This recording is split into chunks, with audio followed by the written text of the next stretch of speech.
আজকে বাঙ্গু প্রগতিশীলদের চেতনার দিকে একটা মহা অস্ত্র নিক্ষেপ করব।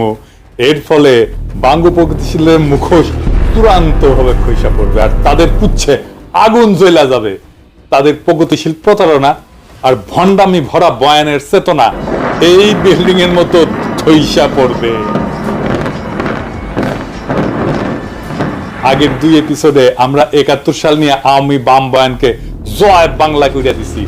প্রথম এপিসোডে আওয়ামী বাম বয়ানে পাকিস্তানের ভুয়া অর্থনৈতিক শোষণের ন্যারেটিভে জয় বাংলা করেছি। দ্বিতীয় এপিসোডে ২৫শে মার্চ ৭০-এর নির্বাচন এবং তার আগের পরের ঘটনাকে জয় বাংলা করে দিছি। আজকে আমরা আলোচনা করব বাঙ্গু চেতনার মূল সূতিকাগার ভাষা আন্দোলন নিয়ে এবং এর পিছনের আসল বাস্তবতা কি ছিল। আপনারাও বুঝবেন ৭ জন্মের জাউরা আওয়ামী লীগ এবং বামেরা বাংলাদেশিদেরকে কি রকম উজবুক বানাইছে এই ৫০-৫৫ বছর। এই এপিসোডের শেষ পর্যন্ত দেখলে আপনারা নিজেরাই তাজ্জব হইয়া যাবেন। তাদের প্রতারণার ভণ্ডামি দেখা আজকে আমরা ৫২ চেতনার বয়ানকে পুরাপুরি ধূলিসাৎ কইরা জয় বাংলা কইরা দিব। এর সাথে ভারত, আওয়ামী লীগ এবং বাম বয়ানার তার চেতনার একচ্ছত্র আধিপত্য চিরতরে এই দেশ থেকে লোপ পাবে। চলেন আল্লাহর নামে শুরু করা যাক। প্রথমেই দেখব কি আছে সেই আওয়ামী বাম বয়ান।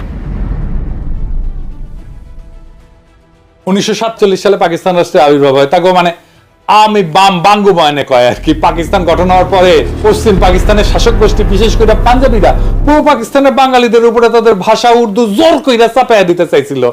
পাকিস্তান আন্দোলনের প্রধান নেতা পাকিস্তানের প্রথম গভর্নর জেনারেল কায়েদে আজম মোহাম্মদ আলী জিন্নাহ ঢাকাতে এসে নাকি কইছিল Urdu and only Urdu shall be the state language of Pakistan. আর এটা শুনে নাকি সবাই না না করে চিক্কুর মাইরে উঠেছিল। আর তার মধ্যে ছিল নাকি সোহরাওয়ার্দীর বডিগার্ড। জিন্নাহ এই বক্তৃতা দেয় দুই জায়গায়। ২১শে মার্চ রমনা রেস করছে বিশাল জনসভায় এবং সেই বক্তব্য কোনো প্রতিবাদ হয় নাই, বরং উচ্ছ্বসিত হয়েছিল জনগণ। উনি কইছিলেন ইংরেজিতে কইছিলেন, কি কইছিলেন নিজেরাই শুনেন। Leave no doubt that the state language of Pakistan is going to be Urdu and no other language.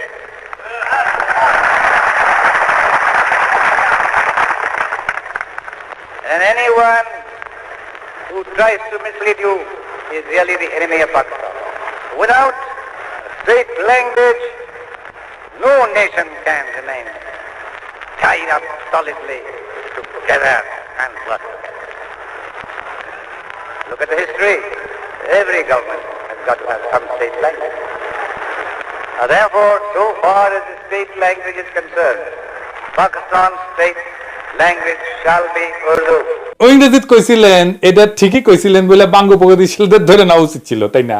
Bangla এটা ছিল এরকম। এই কথা আপনাদের খুব স্পষ্ট করে বলতে চাই, পাকিস্তানের রাষ্ট্রভাষা হবে উর্দু এবং অন্য কোনো ভাষা না। যে আপনাদের ভুল পথে চালানোর চেষ্টা করবে সে পাকিস্তানের শত্রু। কিন্তু আপনি এটা কোথাও দেখবেন না। ২৪শে মার্চ কার্জন হলে তিনি একই রকম কথা বলছিলেন। শোনা যায় এইখানে বাঙ্গু প্রগতিশীলরা না না কইরা উঠেছিল।